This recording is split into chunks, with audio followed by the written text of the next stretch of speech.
Hello friends, வணக்கம். இன்றைக்கி உங்களுக்கு சூப்பரான ரெசிபி தாங்க கொண்டு வந்திருக்கேன். கருப்பு உளுந்து துவையல். இட்லி தோசைக்கெல்லாம் நம்ம ஒரே மாதிரி சட்னி அரைச்சி போர்டிச்சு போயிட்டு அப்படின்னு நினைக்கிறேன். நீங்கள் இந்த மாதிரி ட்ரை பண்ணி பாருங்கள். டேஸ்ட் வைஸு செமையாகவே இருக்குங்க. அது இட்லி தோசைக்கு மட்டும் இல்லாமல் இது சூடான சாதத்தில் போட்டு பிசைஞ்சு சாப்பிட்டோம் அப்படின்னாலுமே ரொம்ப அல்டிமேட்டாக இருக்கும். இது நம்ம இந்த துவையில் ரொம்ப நைஸாக அரைக்காமல் குறைன்னு அரைக்க போகிறோம். ஸோ அப்படிங்கிறப்ப டேஸ்ட்டு நல்லாவே இருக்குங்க. அது இந்த கருப்பு உளுந்தில் அரைக்கிற துவையல் வந்து பெண்களுக்கு அவ்வளோ நல்லதுன்னு சொல்லுவாங்க. நம்ம இந்த கருப்பு உளுந்தை வச்சு களி செஞ்சு கூட சாப்பிட்லாம். ஏன்னா அது முக்கியமாக பெண்களுக்கு அவ்வளோ நல்லதுன்னு சொல்லுவாங்க. ஓகே, வாங்க எப்படி செய்யலான்ட்டு வீடியோக்குள்ளே போகலாம். நான் இந்த துவையல் செய்கிறதுக்காக கருப்பு உளுந்து எடுத்திருக்கேன், தோல் உளுந்து, 1 ஸ்பூன் கடலைப்பருப்பு. முக்கியமாக நீங்கள் இந்த உளுந்து தாங்க யூஸ் பண்ணணும். நீங்கள் உருட்டு உளுந்து யூஸ் பண்ணாதீங்க.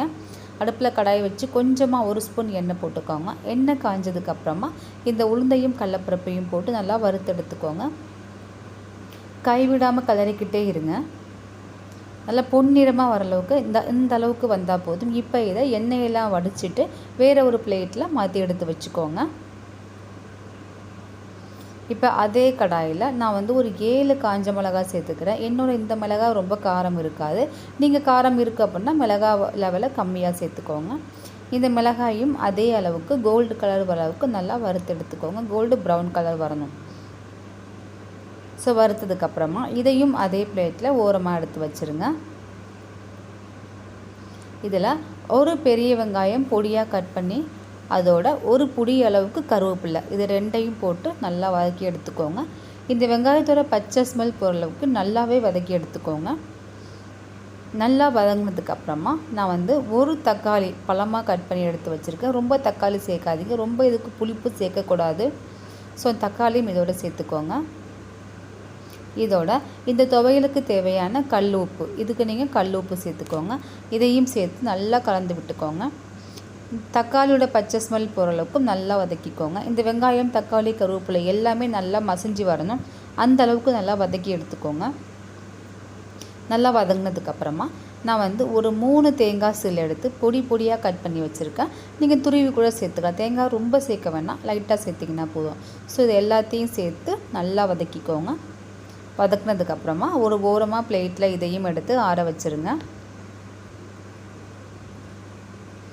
ஸோ இது எல்லாத்தையும் நம்ம ஒன்றா சேர்த்து அரைக்க போகிறது இல்லைங்க. ஃபஸ்ட்டு மிளகாவையும் அந்த உளுந்தையும் போட்டு ஃபஸ்ட்டு அரைச்சி எடுத்துக்கலாம். தண்ணி விடாமல் ஃபஸ்ட்டு அரைச்சி எடுத்துக்கோங்க. இந்த மாதிரி எடுத்துக்கோங்க, பவுட்ரு மாதிரி. இதுக்கப்புறமா நம்ம வெங்காயம் எல்லாம் வதக்கி வச்சுருக்கோம் இல்லையா, அதையும் சேர்த்துக்கோங்க. இப்போயும் நம்ம தண்ணி சேர்க்க போகிறதில்ல. இதையும் ஃபஸ்ட்டு அரைச்சி எடுத்துட்டு இப்போ கொஞ்சமாக ஒரு 1/4 கிளாஸ் அளவுக்கு தண்ணி சேர்த்து குறைன்னு, முக்கியமாக நம்ம கவனிக்க வேண்டியது இந்த சட்னியை நம்ம குறைன்னு தாங்க அரைக்கணும், நைஸாக அரைச்சிடக்கூடாது. இதை எடுத்து ஒரு பவுலில் எடுத்து வச்சுருங்க. இப்போ நான் இட்லி தோசைக்குங்கிறதுனால கொஞ்சமாக அந்த ஜாரை மட்டும் கழுவி தண்ணி சேர்த்துருக்கேன். நீங்கள் சாதத்தில் போட்டு சாப்பிட்றீங்க அப்படின்னா தண்ணி சேர்க்காமல் நீங்கள் அப்படியே போட்டு பிசைச்சு சாப்பிட்லாம். இப்போ இதுக்கு அருமையாக ஒரு தாளிப்பு கொடுத்துடலாம். எண்ணெய் போட்டு கடுகு, உளுந்து, கருவேப்பிலை நல்லா பொரிஞ்சதுக்கப்புறமா கொஞ்சமாக பெருங்காயம் சேர்த்துக்கோங்க. இதுக்கு முக்கியமான பொருளே பெருங்காயம் தாங்க. தூள் பெருங்காயம் கூட சேர்த்துக்கலாம். என்கிட்ட தூள் பெருங்காயம் இல்லைங்கிறதுனால நான் கட்டி பெருங்காயம் சேர்த்துருக்கேன். ஸோ பெருங்காயம் நல்லா பொரிஞ்சதுக்கப்புறமா இதை இந்த தாளிப்பை சட்னியோட சேர்த்து நல்லா கலந்து விட்டுக்கோங்க. அவ்வளோதாங்க, சூப்பராக இருக்கும் இந்த சட்னிமா. புளிப்பாக ரொம்ப அருமையாக இருக்குங்க. அதுவும் சாதத்தில் போட்டு சாப்பிட்றப்போ இதோட டேஸ்ட்டே வேறு லெவலில் இருக்கும். இதே மாதிரி நீங்களும் உங்கள் வீட்டில் ட்ரை பண்ணி பாருங்கள். எப்படி இருக்குன்னு சொல்லிட்டு கமெண்ட்ஸில் சொல்லுங்கள். வேறு ஒரு வீடியோவில் பார்க்கலாங்க. தேங்க்யூ.